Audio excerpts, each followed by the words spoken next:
and this is the 5th video of tense. Here talking about kinds of past tense.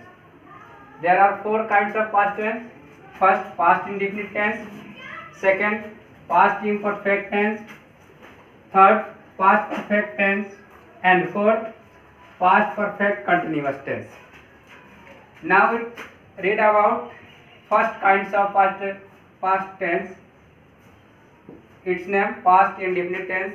Its other name simple past tense. This definition is the action which generally and habitually happening in past tense. ऐसी घटनाएं जो सामान्यतः और एक आदत की तरह past tense में घटित होती है उसे हम समझते हैं पास्ट इंडेफिनिट टेंस के सेंटेंस के अकॉर्डिंग। इसका लिमिटेशन देख सकते हैं आप। An action is completed in past time, ऐसी घटनाएं जो पास्ट समय में कंप्लीट हो चुकी हो। और दूसरी ए पास्ट हैबिट ऑफ रूटीन, और दूसरी कोई ऐसी आपके पास पिछले समय का हैबिट हो या कोई फिर रूटीन हो जिसको आप रोज करते थे, उसको शो कराने के लिए हम यूज करेंगे पास्ट इंडेफिनिट टेंस। एग्जाम्पल के तरफ देख सकते हैं हम, वी वेंट टू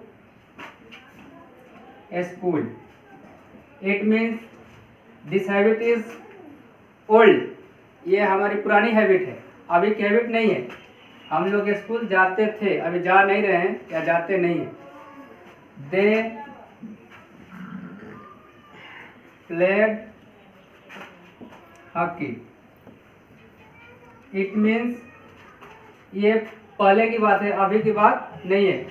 आइए थोड़ा समझते हैं। इसका रूल जो होता है, सब्जेक्ट होता है फर्स्ट में, और उसके बाद आप लिखते हैं V2। जो ये वी वेंट है वो गो का सेकंड फॉर्म है, जिसको आप V2 भी कहते हैं। और आप जानते हैं कि गो का कोई भी फॉर्म हो उसके जस्ट बाद टू लगता है। ये हम वर्ब के वीडियो में अच्छे से पढ़ेंगे। आइए देखिए, इसको हम बोलते हैं सब्जेक्ट। हमने यहाँ पर लिखा V2 और इसके बाद लिखा ये प्रीपोजिशन है।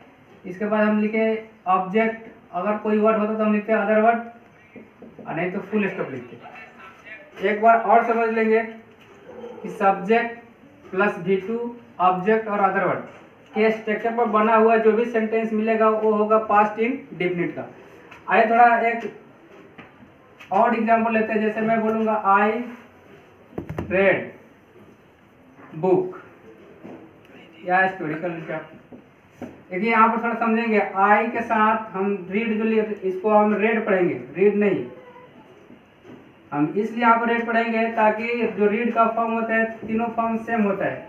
इसको लिखेंगे READ, या V2 भी होगा READ, और या फिर 3 भी होगा READ। तो यहाँ पर हम सेटिस्फाई नहीं कर पाते हैं कौन प्रेजेंट में है और कौन पास्ट इंडेफिनिट में, क्योंकि प्रेजेंट इंडेफिनिट में ऐसे ही बोलते हैं सब्जेक्ट प्लस V1 या V5। तो सब्जेक्ट आई होगा तो उसके साथ V1 ही लगता है। तो यहाँ पर ये सेटिस्फाई नहीं कर पा रहा है, ये V1 के रूप में है या फिर V2 के रूप में है।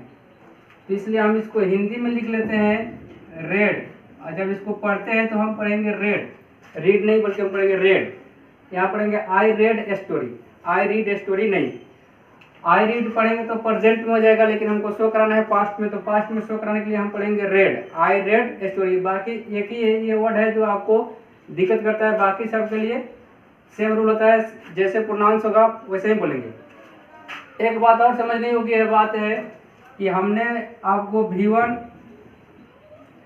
और V2 V3 या फिर V4 और V5 फॉर्म बता रहे हैं, जिसमें आप V1 V2 और V3 मेन फॉर्म होता है, इसको कंटिन्यूअस फॉर्म कहते हैं V4 को, और V5 जो होता है ये singular form of the verb है। ये इसका मेन फॉर्म आपका 3 ही है, V1 V2। V1 मतलब मेन वर्ब, V2 और V3 ये पास्ट पार्टिसिपल है।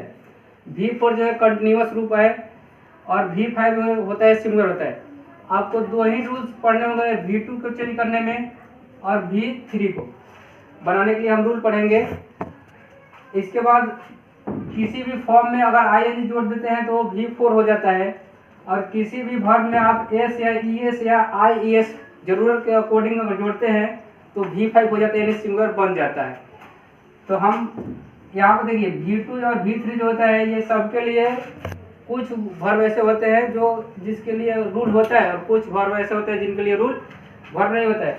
तो हम V2 और V3 एक्सचेंज करने के लिए वर्ब के दो काइंड्स पढ़ेंगे। जब वर्ब पढ़ेंगे तब वहाँ पढ़ेंगे हम वीक और स्ट्रॉन्ग वर्ब, वीक और स्ट्रॉन्ग। वीक वर्ब वो होता है जिसमें ed, d, ld या फिर t ऐड करके डायरेक्ट V2 और V3 कन्वर्ट कर लिया जाता है। लेकिन स्ट्रॉन्ग वर्ब होता है जिसमें अदर जगह पर अदर आपको वर्ब पुट करना पड़ता है। तो ये तो खैर वर्ब वाले वीडियो में पढ़ेंगे। अभी आइए देखते हैं इसके निगेटिव फॉर्म कैसे चेंज करेंगे। देखिए निगेटिव फॉर्म में जो होता है यहाँ पर आप जब प्रेजेंट इंडिविजुअल पढ़े तो वहाँ पर हम डू और डज ले रहे थे, तो वहाँ पर हम ये भी याद रखेंगे कि जो मेन वर्ब का फॉर्म था वो V1 और V5 ले रहे थे। लेकिन यहाँ पर हम V1 V5 ना लेकर हम V2 लेते हैं। जैसे आप देख सकते हैं आप सब्जेक्ट प्लस V2 है। और देखिए दूसरी बात ये है कि कोई भी सब्जेक्ट का वहाँ पर V2 ही आएगा, V1 और V3 जैसी कोई वर्ड नहीं आएगा, बस V2 आपको पुट करते जाना है, सेंटेंस सही होता जाएगा। तो वहाँ पर हम लिखते थे V1 और V5, तो वहाँ पर हम दो हेल्पिंग वर्ब लिए डू और डज। इट मीन्स कि हमारे पास दो ऑप्शन था V1 और V5, बट यहाँ पर केवल एक ही हमारे पास ऑप्शन है V2। तो यहाँ पर हम जब भी लिखेंगे निगेटिव में तो वहाँ पर डू का V2 लिखेंगे, सब्जेक्ट प्लस डू का V2 यानी did, do, did, done, doing, does यही होता है। तो डू और डज तो उसमें ले लिए थे V1 V5, यहाँ पर लेना हमको V2, तो यहाँ पर V2 हमारे पास डीड ही रहता है। इसके बाद आपको फिर यहाँ पर वही रूल MV1 लगेगा, MV2 नहीं, क्योंकि यहाँ पर डीड V2 फॉर्म में ऑलरेडी आ चुका है। लेकिन अगर निगेटिव की हम बात कर रहे हैं तो यहाँ पर MV1 के पहले हम लिखेंगे नॉट, इसके बाद MV1 ऑब्जेक्ट और फिर अदर वर्ड। एग्जाम्पल देख सकते हैं, they did not go to their house, they did not go to their house, वही लोग अपने घर नहीं जाते थे। अगर हम इंट्रोगेटिव की बात करें तो उसके पहले हेल्पिंग वर्ब आ जाता है, सबसे पहले सब्जेक्ट के पहले यानी डिड पहले आ जाएगा। तो इंट्रोगेटिव में देख सकते हैं आप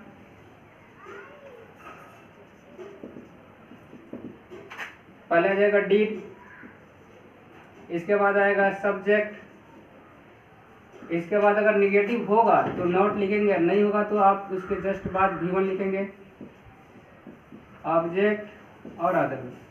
एग्जाम्पल के बारे में समझ लेंगे, डिड ही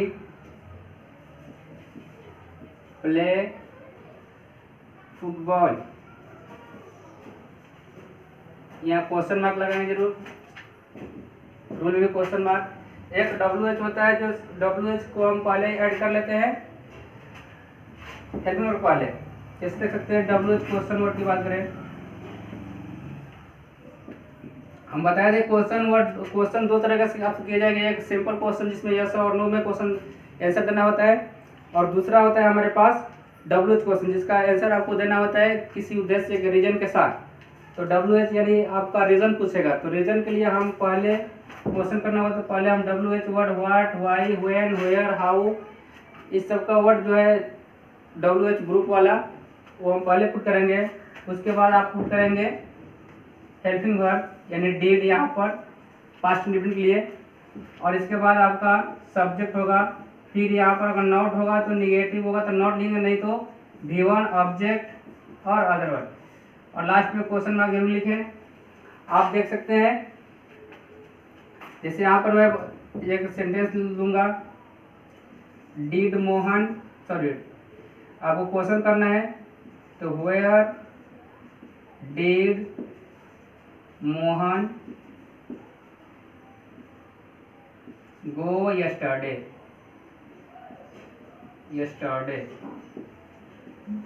तो आप यह समझ सकते हैं कि मोहन कल कहाँ गया था, क्वेश्चन मार्क लगेगा लास्ट में। सबसे बढ़िया तरीका देखा, सबसे पहले WH वर्ड, फिर हम लिखा डिड, उसके बाद सब्जेक्ट, उसके बाद V1, उसके बाद ऑब्जेक्ट नहीं था तो अदर वर्ड था तो अदर वर्ड लिख लिए। ऐसे ही आप सेंटेंस क्रिएट कर सकते हैं, सभी सेंटेंस को आसानी से बना सकते हैं, ज़्यादा परेशानी नहीं होगी। आइए थोड़ा देखते हैं हम दूसरा काइंड्स पास्ट का। Past continue, past perfect tense, ये second part of the past tense है। आइए देखिए इसका एग्जांपल देख लेते हैं। The action which going on in past time, ऐसी घटना है जो पास्ट टाइम में चल रही हो, उसको हम समझेंगे पास्ट इन डेफिनेट। जैसे हम पहले ही बता दिए थे, सभी के लिए एक ही फॉर्मूला होता है डिफिनेट मानने का, कि जो जनरली घटना जो जनरली होगी वो होगा इंडिफिनिट का, और जो कंटिन्यूसली होगा, जिसका नाम में ही कंटिन्यूस है, वो होगा कंटिन्यूस का, और जो पहले ही कंप्लीट हो चुका होगा हैड बीन डन, वो होगा परफेक्ट का, और जो पहले से स्टार्ट हुआ है और अब तक चल रहा होता है वो, या फिर पास्ट तक चल रहा होता है, वो होगा परफेक्ट कंटिन्यूस का। तो सेम वैसे डिफिनेशन बनाएंगे, the action which going on in past time, ऐसी घटनाएं जो पास्ट टाइम में चल रहा हो, कंटिन्यू हो, प्रोग्रेस में हो, उसको हम समझेंगे पास्ट इम्परफेक्ट या पास्ट कंटिन्यूअस या पास्ट प्रोग्रेसिव टेंस के थ्रू। इसका लिमिटेशन देख लेते हैं थोड़ा। लिमिटेशन इसका ये होता है, डेफिनेशन से मिलता जुलता है, to refer to something happening at some point of time in past, कोई ऐसी घटना जो पास्ट में कुछ समय के लिए घटित हुई हो, जो ऐसी घटनाएं जो कुछ समय के लिए पास्ट में चली हो, उसको हम समझेंगे पास्ट इम्परफेक्ट या पास्ट कंटिन्यूअस के माध्यम से। एग्जाम्पल की तरफ बात करें, जैसे मैं बोलूंगा he was reading when I call him, मतलब वो उस समय पढ़ रहा था जब मैंने उसे बुलाया। ये देख सकते हैं, ये फर्स्ट जो है पास्ट कंटिन्यूअस का टेंस है, और व्हेन के बाद जो सेकंड सेंटेंस है वो पास्ट इंडेफिनिट का टेंस है। ऐसे ही हम जोड़ने का भी फॉर्मूला पढ़ेंगे, पहले थोड़ा पढ़ लेते हैं इसके लिमिटेशन क्या है। दूसरा लिमिटेशन देख लेते हैं, the action is in progressive, ऐसा कोई काम जो पास्ट में प्रोग्रेस में हो, जैसे we were studying नहीं, हम लोग अध्ययन कर रहे थे, ये नहीं कि अभी कर रहे हैं, पहले कर रहे थे, जो पहले घटनाएं घट रही थी। आइए देखते हैं इसके मेड अप रूल को। मेड अप रूल इसके जो होता है, इसमें हम सब्जेक्ट के साथ वाज वर लेते हैं, और वाज आप लेंगे सिंगल सब्जेक्ट के लिए, और वर लेंगे प्लूरल सब्जेक्ट के लिए। जैसे यहाँ पे देख सकते हैं, सब्जेक्ट प्लस वाज वर, इसके बाद MV4 होगा, मेन वर्ब का फोर्थ फॉर्म लगता है ऑब्जेक्ट और अदर वर्ब, यानी वर्ब प्लस ING, जिसको हम MV4 कहते हैं। लास्ट में फुल स्टॉप जरूर लिखेंगे। इसके बाद अगर इस पर हम एग्जाम्पल की बात से थोड़ा पहले हम देख लेंगे कि अगर सब्जेक्ट सिंगुलर होगा तो उसके साथ हम लेंगे वाज, और सब्जेक्ट प्लूरल होगा तो उसके साथ लिखा जाएगा वर। यहाँ पर आई जो होता है, आई के साथ वाज लगता है। देखिए फिर यहाँ पर एक्सेप्शन वाला काम कर रहा है, आई के साथ हमेशा आप वाज लिखेंगे, लेकिन यू के साथ वर ही लिखेंगे, वाज नहीं। यू के साथ आप वर लिखेंगे, वाज नहीं। एग्जाम्पल देख लेंगे, जैसे मैं बोलूँगा I was playing football, she was dancing yesterday। अगर प्लूरल के लिए हो, प्लूरल के लिए आप लिख सकते हैं दे वर clapping here।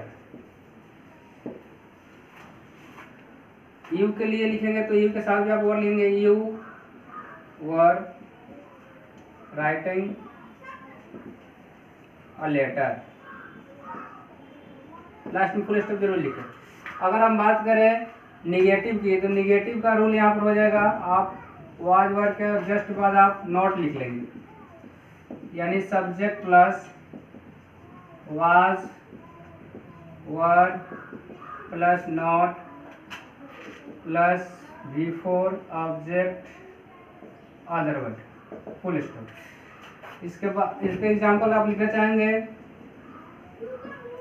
Rekha was singular है तो वाज, रेखा के साथ सिंगुलर है तो वाज लेंगे, नॉट डांसिंग हेयर। अगर इसी के लिए हम बात करें इंट्रोगेटिव हो, तो इंट्रोगेटिव में आप पहले वाज वर लिख लेंगे, इसका पहले आ जाएगा was were, was were according to the subject आएगा हमेशा, प्लस उसके बाद आएगा subject before object other word, और लास्ट में क्वेश्चन जरूर लिखें। एग्जाम्पल देख सकते हैं, was I teaching yesterday,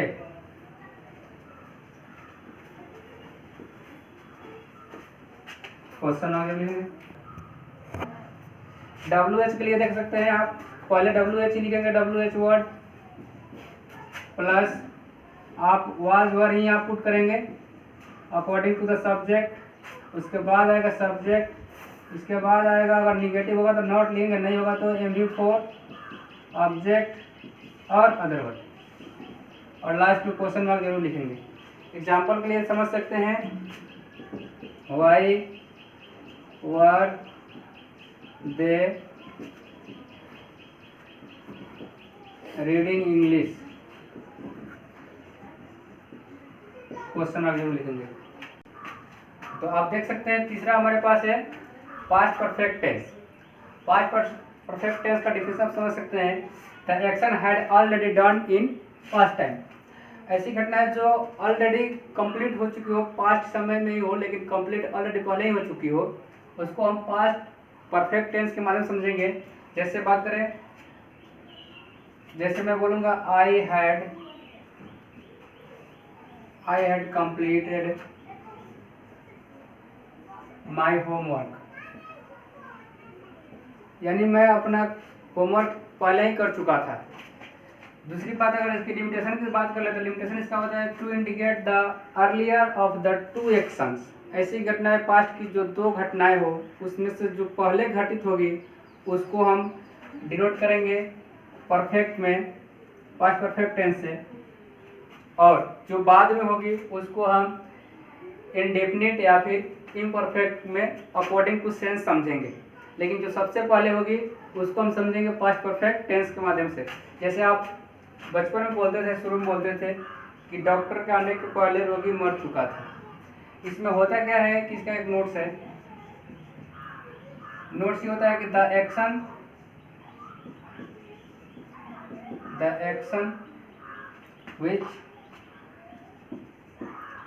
which finished first takes perfect form। ये क्या होता है कि जो घटना पहले घटी होती है उसको हम परफेक्ट फॉर्म लिखते हैं, यानी कि पास्ट परफेक्ट टेंस बोलेगा, और जो घटना बाद में घटी होगी उसको हम लिखेंगे इंडेफिनिट या फिर अकॉर्डिंग टू सेंस। अगर कंटिन्यूअस के रूप में हो तो हम समझेंगे इम्परफेक्ट में। जैसे मैं बात करूँगा कि डॉक्टर के आने के बाद रोगी मर चुका था, ये दोनों सेंस दे रहा है, एक दे रहा है परफेक्ट का और एक दे रहा है इंडेफिनिट का। तो जैसे रूल कहता है कि the action which finished first, जो पहले ही घटित हो चुकी हो उसको हम लेंगे परफेक्ट फॉर्म में, तो यानी जो परफेक्ट में लिखा जाएगा तो लिखा जाएगा उसी को पहले, जो पहले हुआ होगा, ये रूल होता है। जैसे मैं बोलूँगा कि डॉक्टर के आने के पहले रोगी मर चुका था, तो मरा कौन था पहले? डॉक्टर तो बाद में आया, पहले उसके पहले काम क्या हुआ था कि रोगी ही मर चुका था, तो रोगी मर चुका था, द पेशेंट हैड इज रहता है रूल उसका, प्लस V3 डेट, अब कब, डॉक्टर के आने के पहले, तो बिफोर द डॉक्टर केम। देखिएगा यहाँ पर हुआ द पेशेंट यानी सब्जेक्ट वही है, प्लस हैड लिखे, प्लस V3, अगर ऑब्जेक्ट अदरवर्ड होता तो लिखते नहीं था, तो यहाँ पर आपका ये कंजंक्शन बिफोर आया, यहाँ से कोई बात नहीं थी। यहाँ पर देखते हैं द डॉक्टर, ये होगा आपका सब्जेक्ट प्लस V2, यहाँ भी ऑब्जेक्ट और अदरवर्ड नहीं है। तो हम समझेंगे तो कि ये यहाँ से हम रूल जो बनाते हैं इसका फॉर्मेशन हो जाता है। रूल की बात करें, अगर केवल हम बात करें परफेक्ट का रूल, तो होता है सब्जेक्ट प्लस हैड सबके साथ लगता है, कोई भी सब्जेक्ट हो इसके साथ हैड ही लगेगा। क्यों? क्योंकि इसके दूसरा ऑप्शन ही नहीं होता है। और इसके बाद आपका आता है V3, इसके बाद होगा ऑब्जेक्ट अदरवर्ड, असर्टिव होगा तो फुल स्टॉप, इंट्रोगेटिव होगा तो क्वेश्चन मार्क। आइए दूसरी बात, अगर निगेटिव की बात करें तो निगेटिव में इसका हो जाता है सब्जेक्ट प्लस हैड, इसके बाद होगा नॉट, इसके बाद होगा ऑब्जेक्ट नहीं V3 object other word full stop. Interrogative की बात करें, इंट्रोगेटिव में सेम हो जाएगा, पहले आ जाएगा हेल्पिंग वर्ब, यहाँ पर हैड होता है, हैड प्लस अगर सब्जेक्ट, और इसके बाद अगर नॉट हो तो लिखेंगे, नहीं हो तो V3 लिख लेंगे। अब V3 ऑब्जेक्ट और अदरवर्ड। इसी तरह WH क्वेश्चन का बात हो तो WH क्वेश्चन जो वर्ड होगा उसको लिख लेंगे पहले, WH word plus helping verb had होगा ही, इसके जस्ट बाद सब्जेक्ट, अगर निगेटिव होगा तो नॉट लिखेंगे, नहीं होगा तो आप V3 यूज करेंगे। उसके बाद next term object and next other word plus question mark use करेंगे। एक एग्जांपल देते हैं सब पे, जैसे मैं बात करूंगा she had completed her work। दूसरी निगेटिव की बात करें, I had not gone to छात्रा। थर्ड बात करें तो पहला आ जाएगा हैड, दे, निगेटिव होता तो नॉट लिखते, नहीं होता तो ऐसे played cricket yesterday।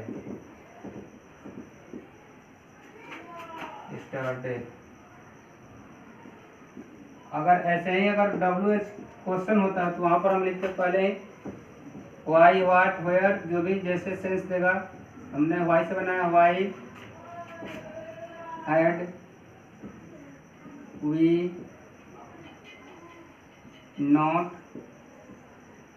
Gone to Delhi.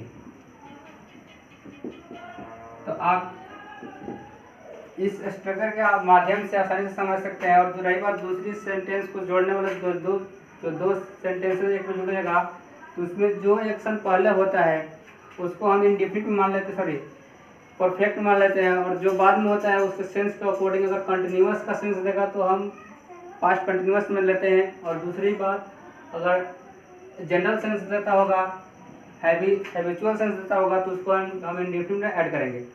और ऐसे रूल बनाएंगे तो subject plus had plus V3 object, sorry object नहीं है, ऑब्जेक्ट होता तो ऑब्जेक्ट और अदर वर्ड लिख देते हैं। इसके बाद कंजंक्शन आता है बीच में जोड़ने वाला, कंजंक्शन का काम ही होता है ज्वाइनिंग वर्ड, इसका दूसरा नाम होता है, और इसका काम होता है ज्वाइन करना, दो सेंटेंस या दो वर्डों को जोड़ना। इसके बाद आप जैसे दूसरा सेंटेंस सेंस देगा उसके अकॉर्डिंग, या इंडिफिनिट देगा तो इंडिफिनिट का, अगर इम्परफेक्ट का देगा तो इम्परफेक्ट के अकॉर्डिंग सब्जेक्ट प्लस V2 या सब्जेक्ट प्लस वाज वर, अगर इंडिफिनिट का देगा तो, सॉरी इम्परफेक्ट का तो was were plus V4 plus object और अदर वर्ड लिखेंगे। आइए देखते हैं इसको अच्छे से समझने के बाद हम चलते हैं, लास्ट पॉइंट हमारे पास है पास्ट परफेक्ट कंटिन्यूअस टेंस।